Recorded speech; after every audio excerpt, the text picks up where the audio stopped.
Hi guys, welcome back to our channel Financeable.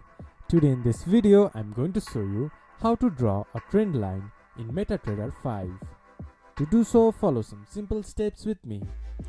First of all, open your MetaTrader 5 application and this type of interface will appear in your screen once you have logged into your account.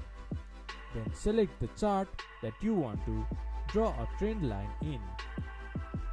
Then you can see a trend line option in the menu bar top. Click on draw trend line. Then drag your mouse from the starting point to the end point from where you want to start your trend line and where to end. Then the trend line will be drawn.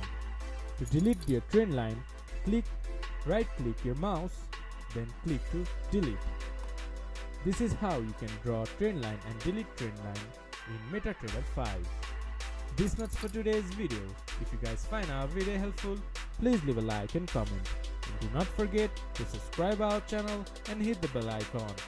I'll see you guys again in our next video. Thank you for watching.